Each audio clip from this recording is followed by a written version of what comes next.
ऐसा धोखा हमारे साथ किया, भोगोगे तुम। ये जो निकलता है ना भोगोगे, ये अकाट्य होता है। क्योंकि किसी का भी हृदय, मान लो किसी भी जीव जंतु को आप कष्ट दें और उसका हृदय आह भर जाए, तो वो आह वज्र की लीक है, तुम्हें भोगना पड़ेगा। वो आह किसी की ना लेना जिंदगी। कोई ऐसा कोई आह भर करके कह दिया तुम समर्थ हो, हम तो कुछ कर नहीं सकते, और अंदर से दुख, फिर तुम्हारी सामर्थ्य काम नहीं करेगी, मिट्टी में मिला देगी। ऐसा नहीं कि आप जो कर रहे हैं कोई देख नहीं रहा, कोई हिसाब किताब नहीं, जो कर रहे हैं अवश्य में भोक्तव्यम, बहुत सावधान।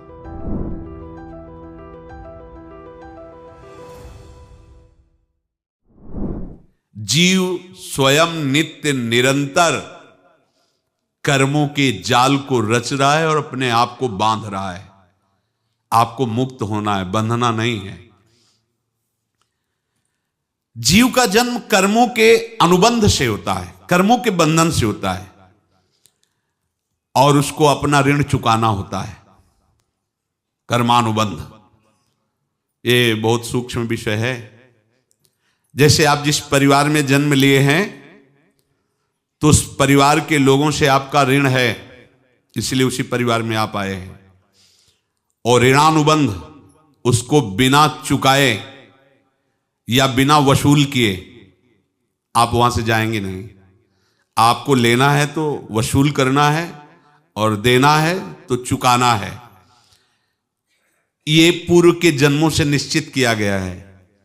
जैसे किसी के यहां पुत्र हुआ, जन्म से ही पैसा खर्चा शुरू हुआ, बड़ा हुआ तो उद्दंडता के द्वारा मार पूरे परिवार को क्लेश पर क्लेश देता चला जा रहा है। ये तुम्हारे कर्म का फल है। या ऐसे शक्तिहीन बुद्धिहीन ऐसे पागल पूरे जीवन सेवा करो, तुमसे अपना हिसाब चुकाने के लिए वो आया है। अब परिवार के जो सदस्य जुड़े आके, मतलब पत्नी आते ही पूरी हृदय में आनंद, परिवार में आनंद, और जीवन भर वो आनंद ही सुख देने के लिए उसका जन्म हुआ। वो अपना ऋणानुबंध मुक्त, और आते ही भयंकर क्लेश खड़ा कर दिया, बीच में दीवाल और झगड़ा वैसा, फिर अतरे दिन मारपीट शुरू, कलह अशांति, पूरा जीवन नरक हिसाब करने आए। यहां ऋण चुकाए बिना कोई जा नहीं सकता, ऋण चुकाना पड़ेगा। किसी का ऋण वसूल करना है तो किसी को ऋण चुकाना है, दोनों काम करने होते हैं। अनेक जन्मों में अनेक लोगों के साथ हमने जो बर्ताव किए हैं, अच्छे या बुरे, वो होंगे। अब किसी आदमी को हम जानते नहीं, अचानक मिला, अचानक टक्कर लगा और मार पीट गाली गुप्ता सब कर दिया, चुपचाप सह लो। क्यों? ये आपका हिसाब है, पूर्व का हिसाब। हमारा उससे कोई द्वेष नहीं, कोई संकल्प नहीं। अचानक घटना घटी और हमसे द्वेष करने लगा, हमें पीटने लगा, हमें गालियां दे, ये हिसाब है, चुपचाप सह जाओ। अपने घर का भाई ही भारी दुश्मन बन गया और क्लेश दे, हिसाब है। एक प्रभुदत्त ब्रह्मचारी जी की वाणी में पढ़ा था, एक महात्मा जी भ्रमण करते थे, तो उस समय असरफियां चलती थी, मोहरे असरफियां, तो उनको भेंट में देते लोग। तो या तो ठाकुर सेवा में लगे तत्काल, या संत सेवा में तत्काल लगे, उसका संग्रह करके डोलना ये ठीक नहीं है। बैरागी के लिए सिद्धांत में ये ठीक नहीं है। तो जब 2, 4, 6, 8 ऐसे मोहरे हुई, तो उन्होंने विचार किया कि और भ्रमण करके जब काफी मोहरे हो जाएंगी तो प्रयागराज में जब कुंभ पड़ता है, एक बार पूरे सब अखाड़े के संतों को, अलग अलग संप्रदाय सब संतों को बुलाएंगे और सबको पुआएंगे। अब साधु है तो यही विचार करेगा, और क्या विचार करेगा। तो उन्होंने ऐसे डंडा बनवाया, बेंत, जो ऊपर से चूड़ीदार और भीतर पोला, और मोहरे उसमें डालते गए।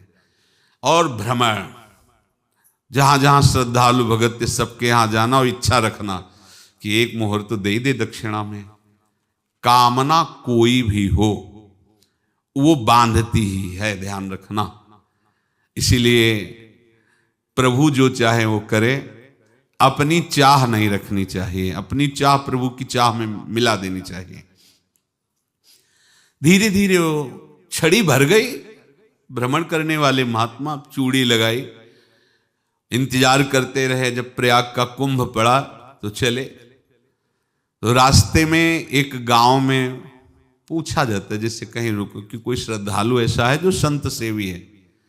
तो कुछ लोगों ने बताया, हाँ एक परिवार है बहुत संत सेवी है और आपको मिलाते हैं उनसे। हाँ ये महाराज घर में रुका, खूब अच्छा हलवा पूड़ी पवाया और जो घर के मालिक थे चरण दबाए।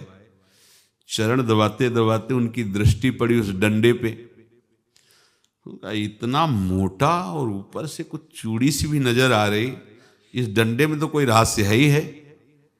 अब महात्मा जी को खवा पिला के सुला दिया। महात्मा जी जब सो गए तो पत्नी से धीरे से कहा, वो डंडा लाओ बाबा जी का।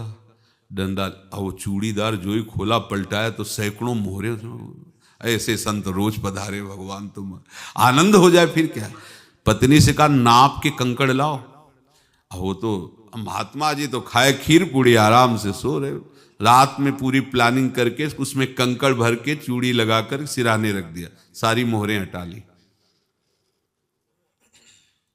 महात्मा जी आराम से छड़ी उठाए तो वजन पक्का। वैसे बड़े लोग चतुर होते हैं, पर ये नहीं जानते कि कर्म कितना भयानक होता है। और उनकी कोई संतान नहीं थी, पर धन में इतना प्रेम उनको था। बहुत सावधान। साधु महात्माओं के पास जो अर्थ है, गृहस्थी अगर आता वहीं से है, पर अगर उसको जोर जबरदस्ती या किसी छल कपट से, तो वो उसका विनाश ही करता है। आज तक का प्रमाण है। अब उनको ये भाव पता नहीं होगा, या पता होगा तो लोभ के कारण वो उसको मान नहीं पाए होंगे। महात्मा जी गए प्रयाग में, किसी अखाड़े पर रुके और वहां प्रार्थना की कि कल जो है संपूर्ण अखाड़ों का निमंत्रण किया जाए और सब संतों को भोग पवाया जाए और उनको दक्षिणा भी दी जाए। महंत ने सोचा कि बहुत बड़ा है तो उत्सव है, क्योंकि प्रयाग में कितने हजारों संत महात्मा सब। तो उनका महाराज बोरों इसमें चीनी और टीनों घी लगेगा, सब व्यवस्था। बोले आप मंगाइए, एक एक हिसाब हम करेंगे, हमारे पास सब व्यवस्था है। बोले कुछ तो पहले दे दो, वो इकट्ठे देंगे हम। उनको था कि अगर हम छड़ी खोला और दो चार मोहरे दी, किसी को पता लग गया तो गड़बड़ हो सकती। बोले हम भंडारे के समय आखिरी में सब कुछ आपको दे देंगे। ठीक है। वो अपने पास से पैसे लगाकर खूब जितना सामग्री सब लाए, लाखों की, और सब संतों को निमंत्रण कर दिया।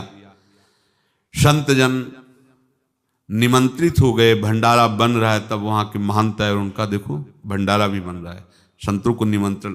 अब आप अर्थ की व्यवस्था कीजिए, क्योंकि इतनी बड़ी हमारी सामर्थ्य नहीं थी जितना हमने किसी तरह हमने व्यवस्था की। अब मुझे अर्थ चाहिए, तभी आगे की व्यवस्था बढ़ेगी। संतों को दक्षिणा देंगे और जिनसे अर्थ लिया उनको दे। देखो रसोई बन गई है सब। उनका छत में विश्वास नहीं तो ये अभी चूड़ी खोली। उनको तो था ना कि मोहरे हैं, कंकड़। तो अब जैसे कितना उनको सदमा लगा होगा। हजारों संतों का निमंत्रण, रसोई बन, मतलब संत हो के छल कपट। तो उनका महाराज आपने तो हमारा नाश कर दिया, जो महंत थे। अब बताओ रसोई बन गई, संत निमंत्रित हो गए और आप ये कंकड़ दिखा रहे हैं हमको। आपने तो हमें बर्बाद कर दिया। हमारी इतनी सामर्थ्य नहीं थी, आप पहले बता देते। संत होकर ऐसा छल कपट। अब वो बोले तो क्या बोले, क्योंकि उनको पता था कि मोहरे हैं इसमें। अंदर से उनका चिंतन गया उसी सेठ के पास, अच्छा ऐसा धोखा हमारे साथ किया, भोगोगे तुम। ये जो निकलता है ना भोगोगे, ये अकाट्य होता है। क्योंकि किसी का भी हृदय, मान लो किसी भी जीव जंतु को आप कष्ट दें और उसका हृदय आह भर जाए, तो वो आह वज्र की लेख है, तुम्हें भोगना पड़ेगा। वो देखो भीष्म जी को भोगना पड़ रहा है ना। सांप को ऐसे धनुष की नोक से उठाया और बंबूल के कांटों के ऊपर फेंक दिया, कई दिन तक शेदा हुआ, वो आह भर करके मरा। तो आपको 6 महीने बाणों की सैया पर आह किसी की ना लेना जिंदगी में। कोई ऐसा कोई आह भर करके कह दिया तुम समर्थ हो, हम तो कुछ कर नहीं सकते, और अंदर से दुखी, फिर तुम्हारी सामर्थ्य काम नहीं करेगी, मिट्टी में मिला देगी। फिर ये तो संत थे और भगवत आराधना के लिए, संत आराधना के लिए ही ऐसा किए हुए थे। अब इनका कैसे मुंह दिखाएं, अब क्या करें। सुबह संत जन आएंगे, सबके बीच में हमारी कि देखो इन्होंने, अब क्या करें। गए और संगम में जाके छलांग लगाई, अपने प्राण त्याग दिए। अब उनके तो पास मोहरे थी और व्यापार बढ़ा, और 9-10 महीने बाद ही लड़का हुआ। अब तो उनको कि संत फलीभूत हो गया। देखो व्यापार चल रहा, लड़का नहीं होता था, लड़का भी हो गया, बड़ा आनंद छा रहा है। जब से वो प्रकट हुए और धन की वृद्धि शुरू हो गई, पढ़ाई लिखाई में उनके खर्चा हुआ सब, बस बीमारी शुरू हो गई उनके शरीर में। अब उसमें पैसा जाना शुरू हुआ। इतने आसक्त तो वो दोनों हो गए कि कुछ भी हो, व्यापार ठप, संपत्ति बेचना शुरू। तो उन्होंने कहा कि बेटा मैं क्या कर सकता हूं तुम्हारे लिए। बोले हमारी अंतिम इच्छा है प्रयाग चलो, और जितने प्रयाग में संत महात्मा सबको एक बार भंडारा करवाओ, हमारी इच्छा अंतिम है, क्योंकि अंतिम यही इच्छा थी। बोले अब ज्यादा संपत्ति तो नहीं रह गई, तो बोले घर बेच दो, मेरे लिए ही तो है, बेच दो। मुझे लगता मैं बचूंगा नहीं, पर मेरी अंतिम इच्छा पूर्ण कर दो। घर बेच दिया, जेवर बेच दी। वहां गए, जब संत सेवा की तो बोले मुझे संगम तक ले चलो। संगम तक ले गए और बोले समझे तुम चुराए थे और हमने उसको छीना है, कुछ नहीं रह गया तेरे पास कुछ, अब केवल ममता और आसक्ति में जलकर मर और नरक प्राप्त कर। मैं वही महात्मा हूं जिसकी तूने मोहरे ली थी, शरीर छोड़ दिया। महात्मा को जन्म लेना पड़ा और इनको दुर्गति भोगनी पड़ी। ऋणानुबंध, होश में। ऐसा नहीं कि आप जो कर रहे हैं कोई देख नहीं रहा, कोई हिसाब किताब नहीं, जो कर रहे हैं अवश्य में भोक्तव्यम। बहुत सावधान। अनेक जन्मों में अनेक लोगों से जो कुछ लिया दिया है, इस लेने देने को मिटा देने के बाद ही तुम मुक्त हो गए। इसीलिए एक उपाय है, लेना न देना, मगन रहना। क्या? मालिक को समर्पित हो जाओ, मालिक को अपना माना हुआ समर्पित कर दो, खत्म। अहम त्वाम स्वरूपापेभ्यो मोक्षयिष्यामि, सब खत्म। आगे पीछे लेना देना सब खत्म। एकादश स्कंद में भगवान श्री कृष्णचंद्र जी ने कहा जो मेरे चरणों का आश्रय लेकर भक्त मेरा भक्ति करता है, उसके पितृ ऋण, मातृ ऋण, देव ऋण, ऋषि ऋण, सब ऋणों से मैं मुक्त कर देता हूं। बस यही एक उपाय है जो इसके बंद करने का उपाय भक्तों के लिए है, वो यही है, भगवान की शरण में होकर अपना माना हुआ पूरा भगवान के अर्पित कर दो। अर्पित करने का तात्पर्य उसमें अहम हटा दो। तो दियम वस्तु गोविंदम तुभ्यमेव समर्पये। जिनसे तुमने सेवा करवाई है उनकी सेवा करनी पड़ेगी, जिनसे तुमने जो कुछ लिया है उनको देना पड़ेगा। ये लेने देने का व्यापार जब तक समाप्त नहीं होगा तब तक तुम्हारा जन्म मरण चलता रहेगा। अब आपको यहां समझना है, यदि आपसे किसी ने पैसे लिए बेईमानी करके नहीं दे रहा है तो आप उसको गाली मत दीजिए, आपने बेईमानी की थी इसलिए आपकी बेईमानी हुई है, ले गया, कोई बात नहीं है, बंधन से मुक्त हुए, जो बोझा था चला गया। उसको ऐसा ना देखे कि ये बेईमान हमारे रुपए मार लिए, अब जो कुछ होगा देखेंगे। अगर आप आगे नया कुछ करते हैं तो फिर आगे का हिसाब आपको भोगना पड़ेगा, ध्यान रखना। ऐसा नहीं है कि आपको भोगना नहीं पड़ेगा। एक ही उपाय है कि अब जो शरीर धारण किए इसी में जो भोग ले, आगे ना होना चाहिए। तो क्या करे? सर्वतो भावेन भगवान की शरण ले लें। ये तो सर्वाणि कर्माणि मयि सन्न्यस्य मत्पराहा अनन्येनैव योगेन माम ध्यायन्तु उपासते तेषामहं समुद्धर्ता मृत्यु संसार से। ये बड़ा कठिन है पार होना, कोई छोटी मोटी बात है। एक महात्मा बाल्यावस्था से भजन करते थे, शालिग्राम भगवान पास रखते थे और उन्हीं की आराधना करके बस पाठ नाम जप और भ्रमण करते थे। यौवन अवस्था थी, गंगा जी के किनारे अपने ठाकुर को विराजमान करके स्नान करने के लिए कपड़ा ही उतार रहे थे कि 90 लोग आ गए, भाला तलवार सब ले, मारो मारो इसको मारो, घेर लिया। तो उन्होंने हाथ जोड़कर कहा हमने क्या अपराध किया, कोई सुन ही नहीं रहा। तो उन्होंने कहा मार तो डालोगे ही आप 90 लोग, हम कोई अस्त्र शस्त्र तो लिए नहीं, एक बार हमें गंगा में डुबकी लगा देने दो और अपने ठाकुर को स्नान करा देने दो, फिर इसके बाद आप मार देना। भगवत इच्छा से वो लोग रुक गए, स्नान किया और अंदर से प्रार्थना की, प्रभु ये क्या लीला है आपकी, आपके सिवा मेरा कोई है नहीं और ये मुझे मारना चाहते हैं। तो भगवान ने जानते हो क्या कहा उनके अंतर में, तुम मेरे में ध्यानस्थ हो करके शरीर को छोड़ो, ये लोग मारेंगे, ये मेरे भजन का फल है कि तुम्हें 90 जन्म नहीं लेना पड़ेगा, एक ही जन्म में 90 मिलके, तुमने 90 हिंसा की थी पूर्व में, तो तुम्हें 90 बार जन्म लेना होता और एक एक करके मारते। ये मेरे भजन का प्रताप है कि एक बार में ही 90 का हिसाब हो जाएगा। तुम आंख मूंदो, मेरे ध्यान में मगन रहो, मेरे प्रताप से तुम्हें कोई चोट नहीं होगी और स्वाभाविक मूर्छावस्था में प्राण तुम्हारे छूट जाए। ऐसा ही हुआ, ऐसा हुआ। तो ये बात समझ लो कि ये जो कर्मानुबंध है, ऋणानुबंध है। आप देखो, अगर शाप महात्माओं ने दिया कि तुम्हारे वंश का इससे विनाश होगा, तो भगवान भी परम धाम जा रहे तो उसी कील से, बाण की नोक में जो मछली लील गई थी छोटा कण, उसी से की नोक बनाई और उसी नोक को प्रहार किया, भगवान के श्री चरण में वही बाण की नोक लगी और भगवान ने स्वीकार किया ना। भगवान का बड़ा लीला विचित्र है। अगर छुप करके उधर रामावतार में बात, तो इधर ऐसे स्वीकार किया है भगवान ने। ऐसा कहीं नहीं दिखाया कि मैं भगवान हूं तो मैं अपने लिए, ऐसा नहीं दिखाया। नारद जी का हित किया पर नारद जी ने शाप दिया तो भगवान ने स्वीकार किया। बंदरों ने ही सहायता की, जैसा बोले थे वैसा। ये लीला इस शरीर में भोगनी पड़ेगी। हाँ, ज्यादा को कम में भुगता देंगे, पर अब अगला शरीर ना मिले, इसके लिए सर्वतो भावेन भगवान के आश्रित हो जाए। जैसे आपने दुकान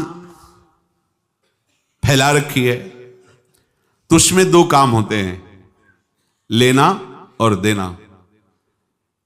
किसी को उधार दिया है तो हमें उसे लेना है, और कोई नगद देकर सामान ले रहा है तो उसे सामान देना है, या उधार लिया है तो हमें उधार देना है।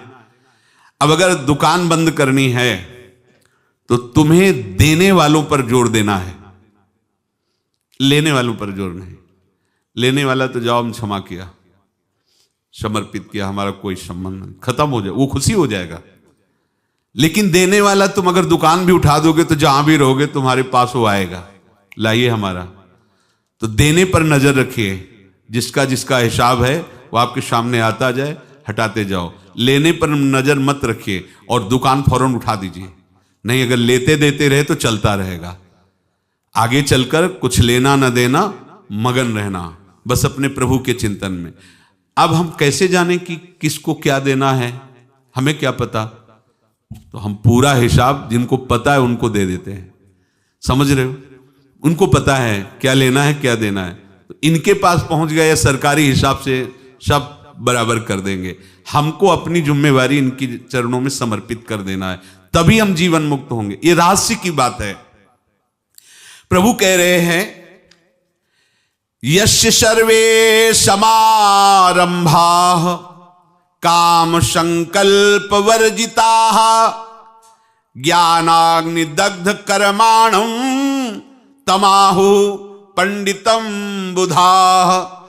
जिसके संपूर्ण कर्मों के आरंभ संकल्प और कामना से रहित हैं, तथा जिसके संपूर्ण कर्म ज्ञान रूपी अग्नि से जल गए हैं, उसको ज्ञानी जन भी पंडित कहते हैं, बुद्धिमान कहते हैं।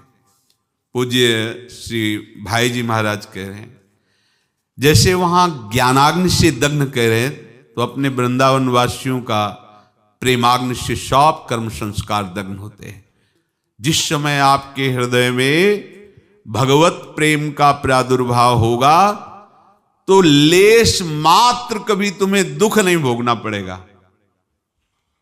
प्रेम का प्रादुर्भाव होते ही दुख का नाश हो जाता है, महासुख। जब प्रेम का प्रादुर्भाव होगा तो समस्त पाप भस्म हो जाते हैं, अशांति नष्ट हो जाती है, संसार ज्वाला स्पर्श भी नहीं कर सकती है। जब भगवत प्रेम का प्रादुर्भाव होता है तो हो सकता है उस उपासक के जीवन में दुखों का पहाड़ टूट पड़े, परिवार खिलाफ, शरीर रोगी, अव्यवस्था, बहुत बहुत कुछ, सब कुछ। कह रहे हैं इतना सब होने पर भी उसके हृदय में कोई भी दुख नहीं होता। ऐसा सामर्थ्यशाली भगवत प्रेम है। भगवान के चरणारविंद का जिसके हृदय में प्रेम है, भारी से भारी दुख भी उनको विचलित नहीं कर सकता।